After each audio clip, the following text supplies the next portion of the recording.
संतांना मानलं. संत मान्य आहेत, विश्वमान्य आहेत, एवढंच नाही देव मान्य आहेत. ज्ञानोबराय देवानी सुद्धा प्रेम करावं. माऊलींनी ज्यावेळी समाधीची परवानगी मागावी ना पांडुरंग परमात्म्याकडे, भगवंत आता परवानगी द्या, तेव्हा भगवंतांना सुद्धा भरून आलं होतं. आणि ज्ञानोबरायांच्या समाधीमध्ये माऊलींच्या हाताला, एका हाताला पांडुरंग परमात्म्याने धरावं आणि दुसऱ्या हाताला निवृत्तीनाथांनी धरावं. ज्ञानोबरायांना निरोप देताना देवाचं सुद्धा अंतःकरण गलबलून जावं, इतकं श्रेष्ठ व्यक्तिमत्व. सगळे रडायला लागले तर मुक्ताबाई सांगतात, अरे रडता कशासाठी? रडा त्याच्यासाठी ज्याचं जीवन ध्येय अपूर्ण राहिलंय. माझ्या ज्ञानादादा इतकं सुंदर सुवर्णासारखं जीवन कुणीच नाही जगून दाखवलं. आता विश्वात्मके देवे येणे वाग्यज्ञ तोषावे, तोषोनी मज द्यावे पसाय दाने. असं जगाच्या पाठीवर इतकं उदात्त मागणं कोणीच नाही मागितलं. मागणारा तेवढ्या ताकदीचा आहे, देणारा तेवढ्या ताकदीचा आहे. संतच मागू शकतात मंडळी, परमात्म्याकडे मागणं संतच मागू शकतात. आमच्या समर्थांनी सुद्धा मागणं मागितलं, कल्याण करी रामराया जनहित विवरी, तळमळ तळमळ होतची आहे तुझा तुची सावरी, कल्याण करी रामराया. देवा समाजाचं कल्याण देवाकडं मागणारे संत होते. आपण काय म्हणतो? खरं सांगा, आपलं मागणं काय असतं? दारिद्र्य जाऊ दे, बेकारी जाऊ दे, यंदा जमलंच तर 4 वर्ष शोध मोहीम चालली, पण पोराचं काही जुळे ना, पोराचं जुळू दे. जमलंच तर शेजाऱ्यांचं म्हटलं का काही नाही. हे असलं आमचं मागणं. पण समाजाचं कल्याण व्हावं ही याचना, ही कामना परमेश्वराकडे फक्त संत करतात. आणि माझ्या माऊलीचं अंतःकरण एवढं मोठं आहे ना, विश्वाचे आर्त माझ्या मनी प्रकाशले, अवघीची झाले देह ब्रह्म. सगळ्या जगाचं दुःख ज्ञानोबराय स्वतःच्या कवेत घेतात, स्वतःच्या पोटात घेतात आणि पांडुरंग परमात्म्याला सांगतात की माझं येण्याचं प्रयोजनच हे, माझं इथं जन्माला येण्याचं प्रयोजनच हे. मी का आलोय? अवघाची संसार सुखाचा करीन, आनंदे भरीन तिन्ही लोक, आनंदाचे आवारू मांडू जगा. ही ज्ञानोबरायांचं मिशन आहे इथं येण्याआधीचं. आपलं मिशन काय आहे? कधी विचार केलाय? कशा करता आपण इथं आलोय? नाही पटकन सांगतायत आम्हाला. ज्ञानोबरायांचं ठरलं होतं, मी हे इथं येऊन करणार, सगळं जग आनंदाने भरणार आणि मग जाईन गे माये तया पंढरपुरा, जाईन गे माये तया पंढरपुरा, जाईन गे माये तया पंढरपुरा, जाईन गे माये तया पंढरपुरा, जाईन गे माये तया पंढरपुरा, जाईन गे माये तया पंढरपुरा, जाईन गे माये तया पंढरपुरा, जाईन गे माये तया पंढरपुरा. भेटेन माहेरा आपुलिया, भेटेन माहेरा आपुलिया, जाईन गे माये तया पंढरपुरा, जाईन गे माये तया पंढरपुरा. भेटेला माहेरा आपुलिया, भेटेला माहेरा आपुलिया, जाईन गे माये तया पंढरपुरा, जाईन गे माये तया पंढरपुरा. जन्माला आल्यानंतर माझं जे जे इप्सित साध्य ध्येय आहे ते मी पूर्ण करणार आणि माझ्या पांडुरंग परमात्म्याला, माझ्या आईला जाऊन भेटणार. म्हणून बघा, विठू माऊली म्हटलं, आई म्हटलं, आणि आईसाठी अंतःकरण कायम पाझरलं ज्ञानोबरायांचं. कायम विरह, कायम आर्त भावनेमध्ये. भावाचे 5 प्रकार सांगितले ना आपल्याला. शांत भाव आहे, सख्य भाव आहे, वात्सल्य भाव आहे, दास्य भाव आहे, आणि 5वा भाव सांगितला जातो माधुर्य भाव. आज महाराष्ट्रामध्ये विदर्भ प्रांतामध्ये माधान नावाचं एक गाव आहे आणि त्या गावचे सुपुत्र प्रज्ञाचक्षू संतश्रेष्ठ श्री गुलाबराव महाराज ज्ञानोबरायांना स्वतःचे म्हणजे ज्ञानेश कन्या म्हणून घ्यायचे. स्वतःची आई समजत होते ज्ञानोबरायांना आणि कृष्ण पत्नी समजून घ्यायचे. राधा भावामध्ये, मधुरा भावामध्ये कायम आरूढ असलेले, मधुराद्वैता संप्रदायाचे अध्वर्यू असलेले गुलाबराव महाराज. ही मधुरा भक्ती आहे बघा, देह पुरुषाचा पण भाव मात्र स्त्रीचा, अंतःकरण स्त्रीचं. आज आपल्याला असं वाटतं पुरुषाला हृदय नसतं, पुरुष रडत नाही का? रडतो. कारण या देवी सर्व भूतेषु असं म्हटलंय. आई जगदंबेचं शक्ती स्वरूप, आई जगदंबेचं मातृस्वरूप, तिचं क्षमा स्वरूप, तिचं दया स्वरूप, तिचं धृती स्वरूप, स्मृती स्वरूप हे सगळीकडे आहे. ती फक्त स्त्री देहात नाही, या देवी सर्व भूतेषु म्हटले, सगळ्या भूतमात्रांमध्ये ती आहे. अर्धनारी नटेश्वराचं आपलं दैवत आहे साक्षात. त्यामुळे ती शक्ती स्वरूपिणी जगदंबा या देहामध्ये सुद्धा आहे. ज्ञानोबराय पुरुष देहामध्ये जरी असले तरी सुद्धा अंतःकरण मात्र अत्यंत मातृत्वानी, वात्सल्यानी, सौहार्दानी भरलेलं आहे. आणि पांडुरंगाप्रती कायम जिव्हाळ्याची भक्ती ज्ञानोबरायांची कायम. झालं काय? ज्ञानोबरायांना त्या चैतन्याचा लळा लागला. मी जिथून आलोय तिथं मला जायचंय अशी मनामध्ये भावना निर्माण झाली. म्हणून माऊलींचा अभंग आहे, चित्त चैतन्य चोरून नेले. चित्ताला चैतन्याची अनुभूती प्राप्त व्हावी अशी लालसा, अशी इच्छा मनामध्ये निर्माण व्हावी लागते. ती ज्ञानोबांना झाली. आता मला एका प्रश्नाचं उत्तर द्या. नदीचं मूळ स्वरूप कुठलं? नदीचं मूळ स्वरूप कुठलं? समुद्र. नदी वाहत वाहत वाहत जाऊन समुद्राला मिळते. सूर्याच्या उष्णतेने समुद्राच्या पाण्याची वाफ होते. ती वाफ हलकी असल्या कारणानं, जागे आहेत ना सगळे महिला मंडळ?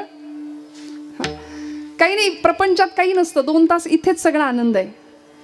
हां, this is the only way to be happy. तुम्ही आनंद प्रपंचात शोधा, तुम्हाला मिळणार नाही. तुम्ही तिकडे सुख संसारात शोधा, तुम्हाला मिळणार नाही. संसारात काय असतं? काय असतं सांगा बरं? हां, सर्व सुखाची आशा जन्म गेला, क्षण एक मुक्ती नाही गेला, विडता दिशा चिर पावला, माया वेशीला जीव माझा, माया वेशीला जीव माझा, माझे सहित गेलती कोणी, हो माझे सहित गेलती कोणी. सगळी सुखाच्या मागे लागलेली आम्ही मंडळी आहे संसारामध्ये. कायम सुखाच्या शोधात आहे. सुख मिळत नाही. स्वानंद सुख निवासी सद्गुरू मामासाहेब दांडेकर म्हणायचे, संसारामध्ये सुख शोधणं म्हणजे मिरच्याच्या बाजारात जायचं आणि म्हणायचं खव्याचे पेढे देता का हो किलोभर. तर मिरच्यांच्या बाजारामध्ये खव्याचे पेढे मिळणार नाहीत. तिथं ठसकाच लागणार आहे आणि तिथं डोळ्यात पाणीच येणार आहे. संसार रडवतोय आम्हाला. मग खरं सांगा, हा आनंद संसारात आहे का? नाहीये. तो आनंद इथं आहे, याच धर्ममंडपामध्ये, याच नामभक्तीमध्ये, नामस्मरण भक्तीमध्ये. संतांनी आयुष्य समर्पित केलं हा आनंद आम्हाला देण्याकरता, की जो स्वतःला अनुभवायला मिळाला. ब्रह्म साम्राज्याचा अनुभव, ब्रह्मानंद, तो ब्रह्मरस संतांनी प्राशन केला. तुम्हाला मला सगळ्यांना मिळावा याकरता संत आले. सेवितो हा रस वाटितो अनेका घ्या रे होऊ नका रानवरी. आम्हाला मिळालं ते आम्ही तुम्हाला द्यायला आलोय. सर्वसामान्य माणसाची ही भूमिका नसते. आपल्याकडं जे आहे ते दुसऱ्याला मिळूच नाही किंवा द्यायचंच नाही.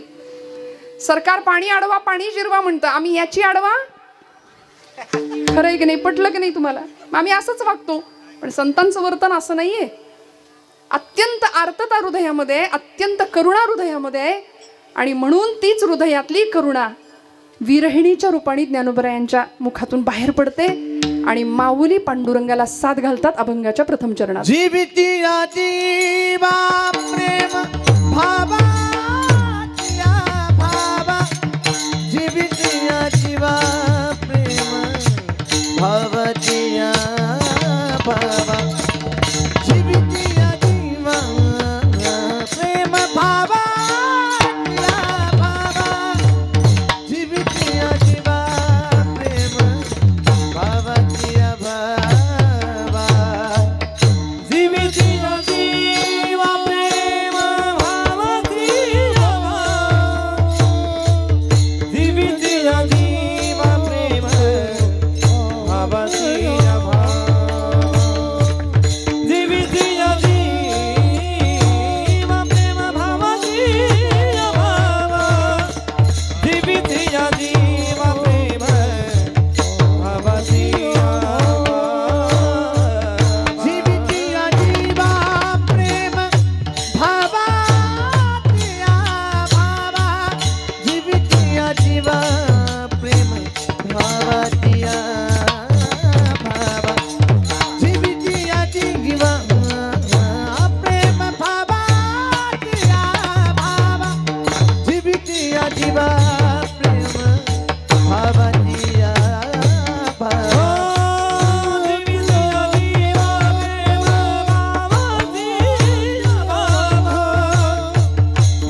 अजून कन्हैया तुझं वाचोनी केशवा अनुराबाणे. तुझं वाचोनी केशवा अनुराबाणे.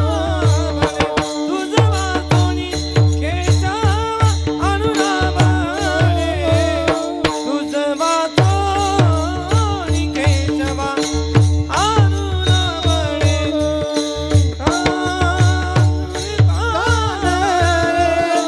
जीवे अनुसरणी अजून कन्हैया दिवे अनुसरणी अजुनी कानये.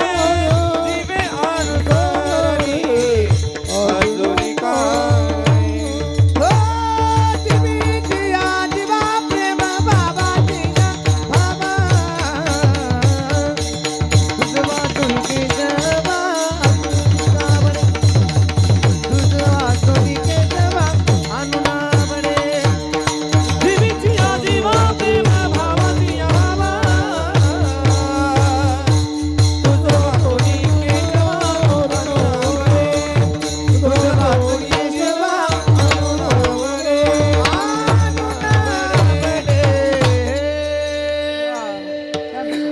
टाळ्या वाजवा एकदा जोरदार सगळ्यांसाठी. पखवाज नावाचं वाद्य आहे. मृदंग खरं नाव आहे. मृत आहे अंग ज्याचे असा तो मृदंग असं म्हटलंय. निर्जीव चांबडा आहे, पण चांबड्यातनं असा ध्वनी काढायचा आहे की जो आपल्या हृदयाला आणि त्याहीपेक्षा देवाला डोलायला भाग पडेल. म्हणून यांच्यासाठी टाळ्या वाजवायच्या, कारण हे एका दिवसाचं नसतं. अनेक वर्षांची तपश्चर्या आहे यामागे. बाकी थापा तर आपण रोज मारतो की नाही? थापा मारतो की नाही आपण? खरं सांगा. जागे आहेत ना सगळे? हो म्हणताय तुम्ही. थापा मारतो, पण ही थाप अशी असते की जी देवाला डोलायला लावते. गोड वादन, गोड गायन. जीवीची या जीवा प्रेम भावाची या भावा. तुझं वाचुनी केशवा अनुनावडे. माऊली ज्ञानोबर आहे. पांडुरंग परमात्म्याला सांगतात की हे भगवंता, तू माझ्या जीवाचा जीव आहेस.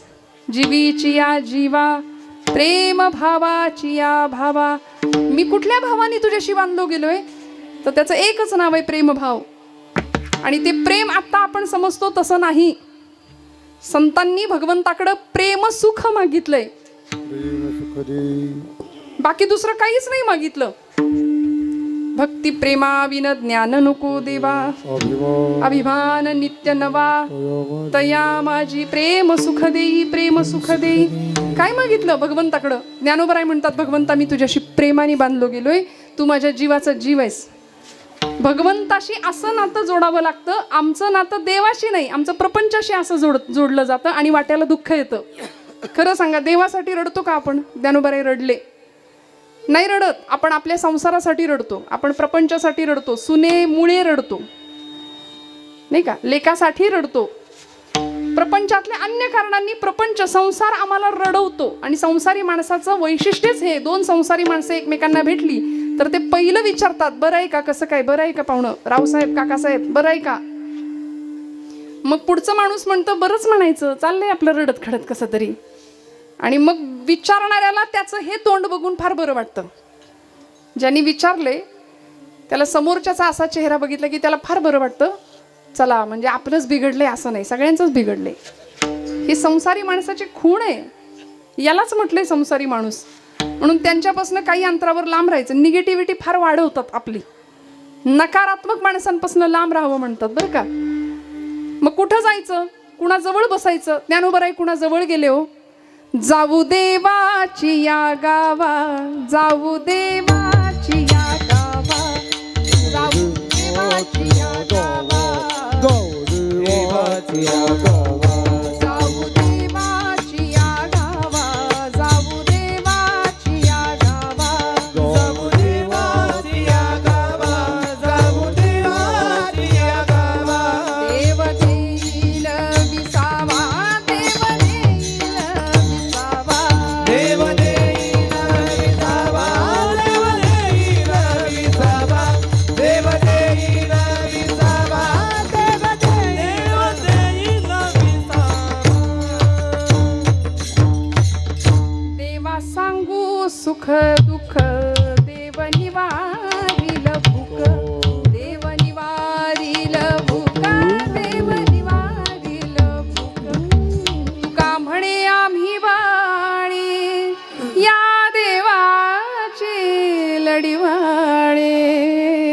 जाऊ देवाची या गावा.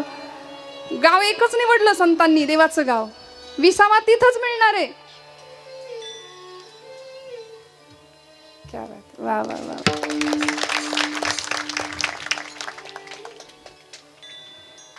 बघा ना, ही सगळी वाद्य ज्यावेळी वाजतात, संगीत परमेश्वराजवळ नेण्याचं अत्यंत सुंदर असं साधन आहे, परमेश्वराच्या जवळ जाण्याचं. त्यामुळे जितकं गोड बोलता येईल, जितकं गोड गाता येईल. तुम्ही म्हणाल ताई नाही आमचा आवाज, आम्ही कुठून गाणार गोड? असं नाही, परमेश्वराला भाव प्रिय असतो. माऊलीनी भगवंताला भाव दिला, जीवईची या जीवा प्रेम भावाची या भावा. मी तुझ्याशी प्रेम भावाने भगवंता बांधला गेलोय आणि तुम्ही माझ्या जीवाचे जीव आहात. ज्ञानोबराय पांडुरंग परमात्म्याला सांगतात, आपल्या इष्ट आराध्य देवतेला सांगतात, तुझं वाचुनी केशवा अनुनावडे. मला आता दुसरं काहीच आवडत नाही तुझ्याशिवाय. म्हणून म्हटलं आपल्याला देव सोडून सगळं आवडतं. आवडीने भावे हरिनाम घेसी, नाथबाबा म्हणतात, तुझी चिंता त्यासी सर्व आहे. आम्हाला भगवंत सोडून सगळं आवडतो.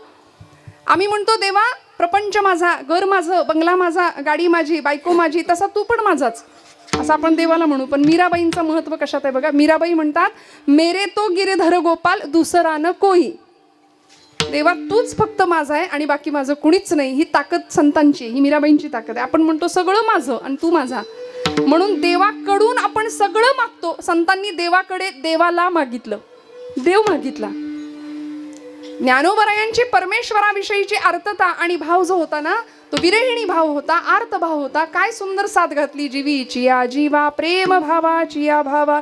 तुझं वाचुनी केशवा अनुनावडे. मला दुसरं काही भगवंता तुझ्याशिवाय आवडत नाही. सतत तुझ्यासाठी हृदय पाणावतं, सतत तुझ्यासाठी माझं हृदय व्याकुळ होतं, कासावीस होतं. हा विरहिणीचा आर्तभाव ज्ञानोबराय सांगतात. मी मगाशी एक प्रश्न विचारला होता. नदीचं मूळ स्वरूप समुद्र आहे. सूर्याच्या उष्णतेने समुद्राच्या पाण्याची वाफ होते. ती वाफ हलकी असल्या कारणानं वर जाते, थंड प्रदेशामध्ये ढग तयार होतात आणि मग त्यातून पर्जन्यवृष्टी होते, बरोबर. तो पाऊस कड्या कपाऱ्यांमधून हळूहळू हळू ओहोळांच्या रूपाने, नद्या नाले असं करत करत करत सपाट प्रदेशावर आला की ते पाणी नदीच्या रूपाने वाहतं, नदी तयार होते. संथ वाहते कृष्णामाई, असं अत्यंत संथ तिचा प्रवाह वाहत वाहत वाहत जाऊन कुठे जाऊन मिळते? आता कृष्णामाई आपली गोदावरी माता आहे आणि वाहत कुठं जाऊन मिळते? समुद्राला मिळते. मग नदीचं मूळ स्वरूप समुद्र. तसं या जीवाचं सुद्धा मूळ स्वरूप आहे. हा जीव कुठून आला?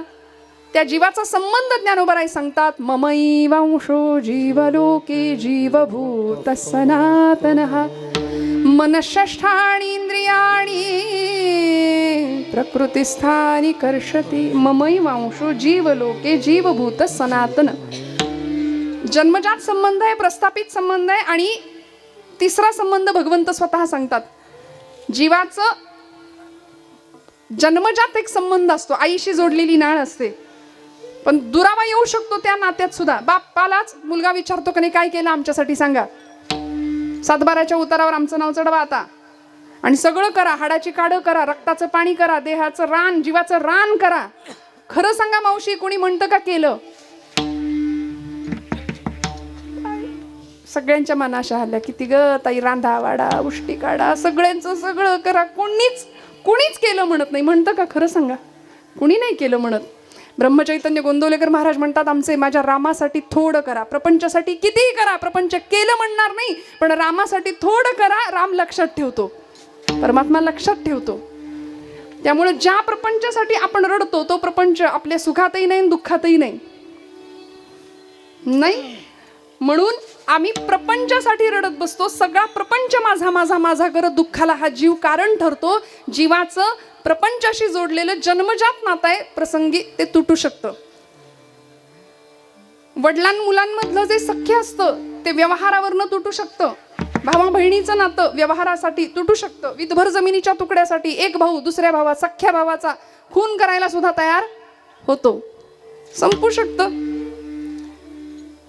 ही नाती चिरकाळ टिकत नाहीत. प्रस्थापित नातं आहे, मानलेलं नातं ज्याला म्हणतात, मानलेला भाऊ, मानलेली बहीण, मानलेला मामा काका वगैरे वगैरे, त्याही नात्यामध्ये दुरावा निर्माण होतो. पण असं एक नातं आहे की जे भगवंत सांगतात सनातन, जे जीवाचं शिवाशी जोडलेलं नातं आहे.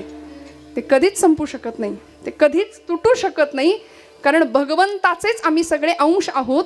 म्हणून ज्ञानोबराय म्हणतात, तुकोबराय म्हणतात, सगळ्या संतांना माहिती होतं की देव आम्हाला मिळालेलाच आहे, देव प्राप्त आहे आम्हाला, देवाला मिळवावं लागणारच नाही. कसं काय देव मिळालाय का आम्हाला? खरं सांगा, तुम्ही जागे आहेत का? मिळाला देव? देव कळला का? काहींना देव कळत नाही, काहींना देव मिळत नाही, काहींना देव कळतो पण मिळत नाही, काहींना देव मिळतो पण कळत नाही, आणि काहींना देव कळतोही मिळतोही. काहींना देव कळतही नाही आणि मिळतही नाही. मग आपण नेमके कशात आहे? ज्ञानोबरायांना देव कळाला, देव मिळाला, त्यांनी देवाला पाहिलं. प्रल्हाद केशव अत्रे, आचार्य अत्रे पुण्याचे प्रसिद्ध साहित्यिक होऊन गेले. लोकांनी त्याला अभंगाचा दर्जा दिला, पण अत्यंत सुंदर शब्द, सोप्या शब्दामध्ये सांगितलं, जे तत्वज्ञान माऊली हरिपाठात सांगतात, मंथुनी नवनीता तैसे घे अनंता, वाया व्यर्थ कथा सांडी मार्गू. तोच आशय अत्रेंनी सांगितला. देहदेवाचे मंदिर, देहदेवाचे मंदिर, देहदेवाचे मंदिर, देहदेवाचे मंदिर. आत आत्मा परमेश्वर, आत आत्मा परमेश्वर, देहदेवाचे मंदिर, देहदेवाचे मंदिर. आत आत्मा परमेश्वर, आत्मा परमेश्वर, देह देवाचे मंदिर, देह देवाचे मंदिर. जशी उसात हो साखर, तसा देहात हो ईश्वर, जसा दुधामध्ये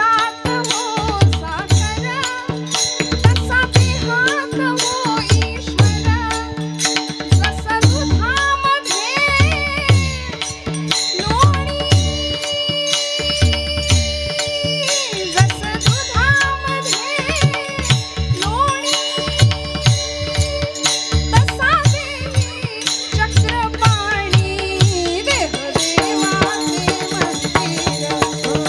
देहदेवाचे मंदिर. देह देवाचे मंदिर, देह देवाचे मंदिर. आत आत्मा परमेश्वर, जसं दुधामध्ये लोणी तसा देही चक्रपाणी. दुधात लोणी आहे का? आहेत ना जागे? दुधात लोणी आहे का? नाही आहे? आहे की नाही? नक्की काय? दुधात लोणी आहे ना? आहे. पण ते दिसतं का? नाही. मग ते दिसण्याकरता काय करतो आपण? मंथोर दुधातलं लोणी दिसायचं असेल तर मंथोनी नवनीता, मंथन करावं लागतं. मंथन म्हणजे काय? घुसळायचं. जसं दुधातलं लोणी दिसण्याकरता घुसळण असते मुख्य क्रिया, तसा देहातला चक्रपाणी दिसायचा असेल तर तिथं सुद्धा घुसळावंच लागतं. आणि घुसळण म्हणजे भजन. विठ्ठल